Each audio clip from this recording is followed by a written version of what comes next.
First, the headlines. Federal government files criminal charges against Senator Natasha Akpo-Addo. President Tinubu charges new NNPC board to build on economic reforms.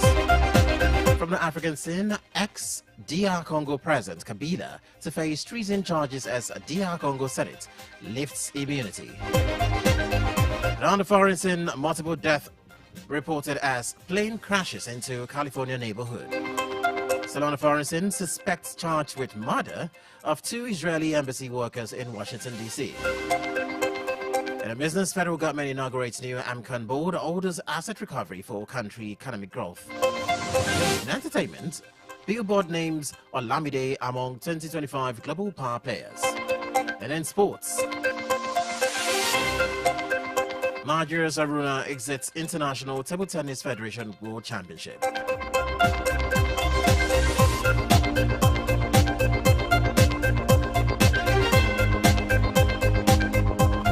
Now the news and details. I am Richard Ekpo.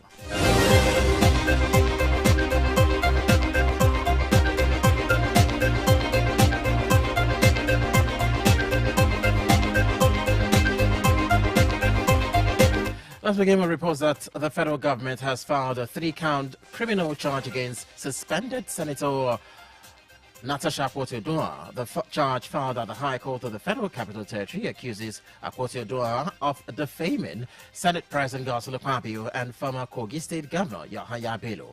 According to the charges, Akpo-Addo made several public statements, including a televised interview accusing Akpabio and Bello of plotting to assassinate her. The federal government alleges that these statements were made with the intention of harming the reputation of Akpabio and Bello and are punishable under the Penal Code law.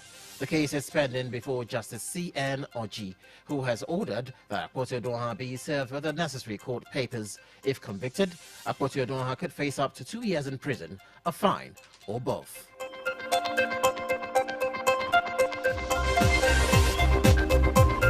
President Bola Tinubu has inaugurated the newly appointed board and executive team of the Nigerian National Petroleum Company Limited.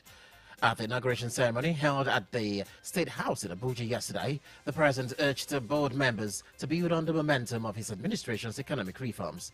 Tinubu expressed confidence in the ability of the board members to deliver on national energy goals, saying they were carefully selected for their expertise and experience. He noted that Nigeria's economic reforms are already yielding results, with international recognition reflecting improved competitiveness.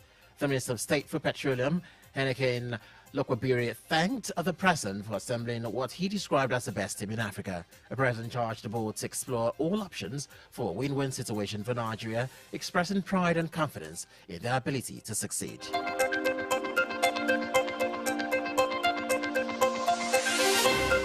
Moving out of Nigeria to DR Congo, where the Democratic Republic of Congo Senate has stripped former President Joseph Kabila of his immunity, paving the way for his prosecution over treason and war crimes charges. Kabila, who led the country from 2001 to 2019, has been accused of backing rebels in the east, specifically the M23 armed group, which is taking control of several towns in the mineral-rich region. The Senate's decision was made after a vote with nearly 90 senators supporting the lifting of Kabila's immunity and 5 opposing it. Kabila, who had denied any connection with the insurgents, did not appear before the Senate to defend himself. His immunity was lifted after the military prosecutor asked the Senate to remove his privilege, which was granted to him as a senator for life after he stepped down. The former president has been living in South Africa for the past 2 years, but recently announced plans to return to the country to help find a lasting solution to the conflict. His party has termed the prosecution as public display aimed at distracting the Congolese people from the main challenges facing the country. On the foreign scene, multiple deaths reported.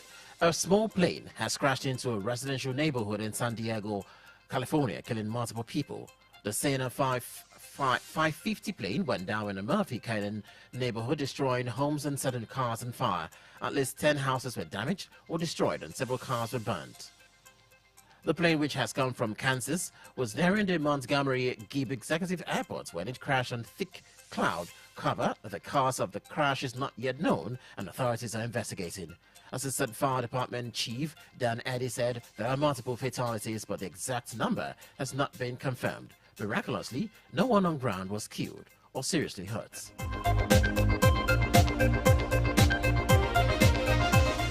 Still on the foreign scene, a suspect has been charged with the murder of 2 Israeli embassy workers in Washington, D.C. Elias Rodriguez, a 30-year-old from Chicago, opened fire on a group of 4 people outside the Capitol Jewish Museum, killing Yaron Lichinski and Sarah Lynn Milgrim. The attack is being investigated as a hate crime, and Rodriguez has been charged with first-degree murder, murder of foreign officials, and related firearm charges. According to eyewitness, Rodriguez was seen pacing outside the museum before the shooting. He initially opened fire on the victims, reloaded and shot again at closer range when one victim tried to crawl away. He followed and fired again. Investigators found 21 spent 9mm cartridges at the scene and a handgun with an empty magazine. Rodriguez was arrested at the scene and shouted "Free Palestine" before being taken into custody. The attack has been condemned by world leaders, including U.S. President Donald Trump, Israeli Prime Minister Benjamin Netanyahu, and UK Prime Minister Keir Starmer. Rodriguez's next court hearing is scheduled for June 18.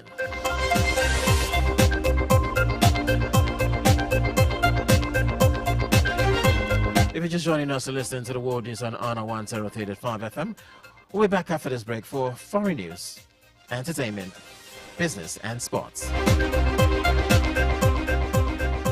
Music.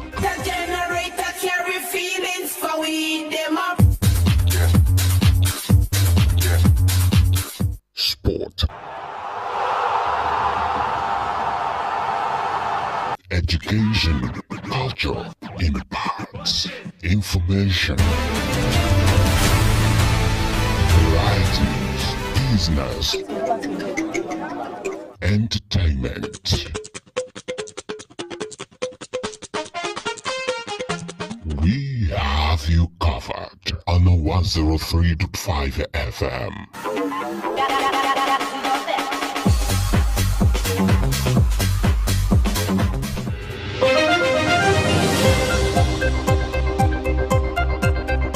This is the news on Honor 103.5 FM. Honor FM News. Accurate, transparent, undiluted. We go deep. We bring you the news behind the news. Honor FM News. If it's new, then it's news.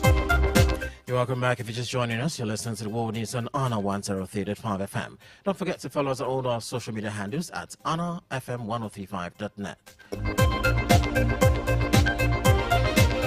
Let's now hit the business desk, where the federal government has inaugurated a new board of directors for the Asset Management Corporation of Nigeria, AMCAN. The Minister of Finance, Wale Edo, who conducted the inauguration, directed the new board to strengthen asset recovery and commence a credible shutdown of the corporation. Edo stated that AMCAN must evolve from a stabilizer of last resort to a disciplined vehicle for value creation and responsible exit. He emphasized the importance of efficient asset recovery and institutional accountability in a fiscally constrained environment. The minister noted that these are essential for Nigeria to remain a competitive destination for investment and enterprise. The new board is chaired by Dr. Bala Bello, with Mr. Benga Alade as Managing Director, Chief Executive Officer. In his remark, Alade assured the government of the board's full commitment to AMCAN's mandate, stating that the corporation was never intended to exist indefinitely. He pledged to deliver a credible exit plan that serves the national interest.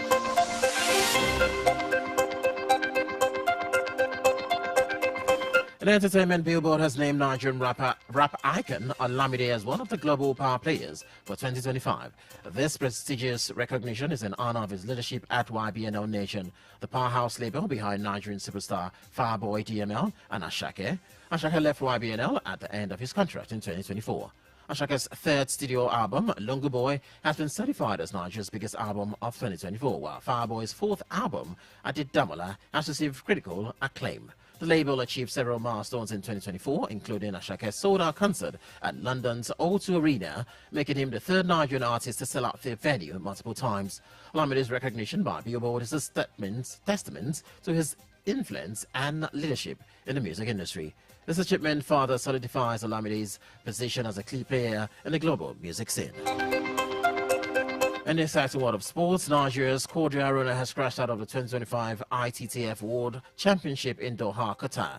Aruna lost to Brazil's Hugo Calderano in the round of 16, With Calderano dominating the match from start to finish, the Brazilians sealed a commanding 4-0 victory with scores 11-4, 11-4, 11-4, and 11-6. Calderano's tactical skill was evident as he successfully neutralized Arona's feared forehand, forcing exchanges to the Nigerians' backhand. Despite guidance and encouragement from his coaching staff, Arona was unable to find a consistent rhythm and was obstructed by a series of unforced errors. Arona's exit from the championship marks the end of his campaign in Doha. However, his achievement of reaching the round of 16 remains a notable one, affirming his place in the history of African table tennis. With that, sports report, we end the world news this afternoon. But before we go, here's a recap of the major highlights.